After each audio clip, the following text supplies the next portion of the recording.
All right, everybody, this is The Five. I'm Eric Bowen. Everyone's here, but Donald Trump is not backing down. He's pushing back vigorously at allegations of sexual assault as two new accusers come forward.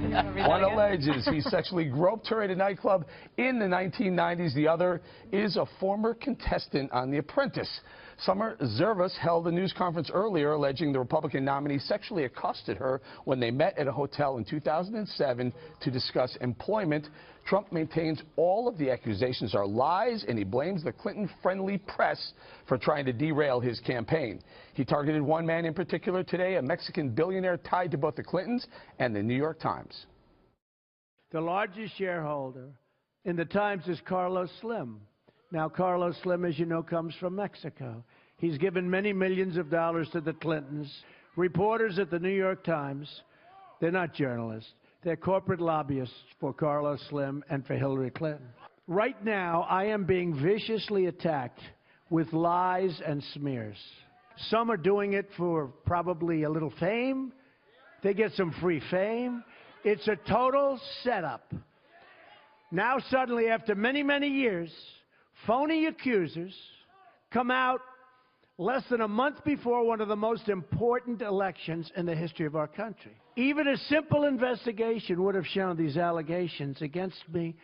In just about all cases, it's nonsense. It's false. The whole thing is one big fix. It's one big fix. All right, the whole family is here and ready to go. But, Greg, your thoughts on the new accusers coming out? They keep coming. Yeah, I mean, I guess the thing, Bloomberg reported that Trump wouldn't let his campaign staff vet him. So it's to help his campaign prep for these things. That should tip you off. If your candidate says, oh, yeah, feel free to take a look around. Don't go in the shed. Don't go in the shed. But you know what I think I feel, maybe the viewers can agree with me, this is like the worst party ever. It's like where the house is trashed and the furniture's broken and the pets are missing. It's like the worst thing. Yeah, and in 27 days we're gonna have the worst hangover. We're gonna need political rehab. Are you gonna miss all this? No. But you know those giant carpet cleaning machines you get from supermarkets? We need to run that over the country. Because I feel like we've all been covered with muck and dirt and mud. Those work really well. They do, believe me. Yes. Many a frat house has rented those. Okay, Ms. Dana, you know, with so much going on, first of all, do we wait? Listen, I understand that you don't want to ever say that an accuser isn't being honest, but do we wait to get a little bit more firm evidence, or what does he do? What does I don't know what he's doing, to be honest. I just have to say, one of the reasons that we are kind of laughing is that Kimberly was stuck in the elevator until 5:59 and 29 seconds, and she still made it here, which is amazing team spirit. Which normally I enjoy, because firemen come and rescue me. When I was like locked and stuff. But anyway, I was screaming, help me! Somebody come save me! In the freight elevator. I mean, you can't make it up. Unbelievable. What were you doing in a freight elevator? Why did they put you in that? It's the easiest way from 12 to 1. It's supposed to be the fastest, and everyone makes fun of me because I go, I'm paranoid, I'm going to get trapped in here, whatever. They press the wrong thing, and they swipe the security, and then I was there, like trapped cargo. I'm afraid it was a bad idea. Exactly. We'll be right back. I will be able to answer your question now. I just had to say that. So last weekend, I think it was Hugh Hewitt, Ben Carson, and a couple of others, after the audio tape came out from Access Hollywood, they said, we anticipate that more and worse things are going to come out. So apparently this is it. You know, the thing is that Trump has been accused by several women of sexual assault. He also was on that audio tape bragging to Billy Bush about sexual assault because he is powerful. And then he said, oh, well, that's just locker room talk. So then today he was saying that there's no way that he would have sexually assaulted those women because they're not pretty enough. Ooh. And I'm like, okay, what in the actual you-know-what is going on? Watch her. The other thing I thought was amazing today is you have this report out of The Apprentice where apparently he used to say that Marlee Matlin, who is deaf, she was on Celebrity Apprentice, he used to say that she was retarded all the time. So she's responded, and she is saying how offensive it is. And so I think one of the things that the Trump campaign has done, instead of focus on the real issues like they say they want everybody else to do, now this story is completely into the mainstream pop culture world. And it doesn't matter what is covered on the actual news, because the most important thing, the way people get their news now, is on their phones. So from a pop culture standpoint, that's where that is all happening. I would just add, this is all at the same time. Trump has pulled his staff out of Virginia. Arizona shows a tie with her. One poll has her up by 1. And in Florida, a really telling number.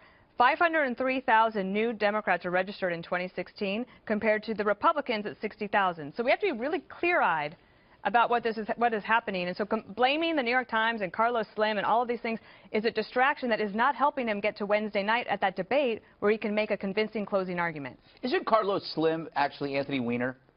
No, it's Danger. Danger. Carlos. Both Carlos. Yeah. I would throw in, look, again, never are these things okay. Yeah. We know a lot of them. We're hearing a lot of them. Over time, they'll all be litigated, and we'll find out which ones are true, which ones aren't. Maybe they're all true. Who knows? But at the same time, you have Iran that's moving warships towards our aircraft carriers in the Gulf.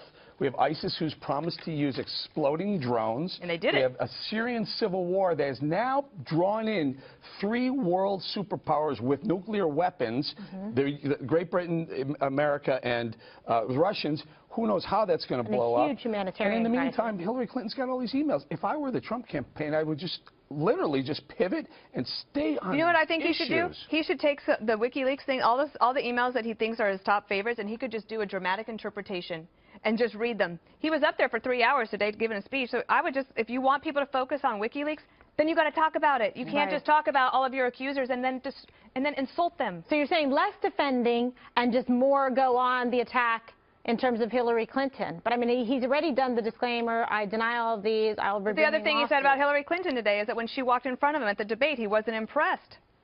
Like, that's not impressive. Right. All right. And the Republican men that are defending this are really irritating me. I've been like Mount Vesuvius all day. You have. Are we good? Are we, No, I'm still venting. And another thing. You and I. You're like a powerful little volcano. We're good. Yeah, we're good. Okay, Vesuvius. Clear that up. We'll let you take a moment. You're not out there doing that. I mean, there are people like, you know who you are. Oh my, and she's going to come get you, and we're going to lock you in the freight elevator, and you'll be screaming for your life. There used to be a thing. You know what? The Danish, what was it? The look? The look. Was it the look? Oh, yeah, she put you in this. You know who you are, Ben Carson. The look. Oh, my goodness. And others. You know Senator what Ben Sessions. would say to you? What? Cut the mic. Oh, cut my mic. Cut the mic. Yeah, because women should be seen and not heard, apparently. Finally, you agree with me, After 20 Dana. years of defending these guys. Well, you know, I'm Done. enjoying this conversation. Well, we're dominating the pod today, I'll tell you that the much. conversation, but I must say, You I agree don't with Dana's think... strategy, by the way? What's her strategy? Well, her strategy is turn, pivot, talk about Hillary Clinton, talk about the emails, read it, and not... He's not doing that, and I don't know how effective it would be, because at the moment, what Dana also said is, America is focused on sex talk and sexual misbehavior, and it's hard, even among us, if we start talking about sex, to say, oh yeah, you know, we should talk about Iranian threats in the Middle East. You say, oh, what did you say about that sex stuff?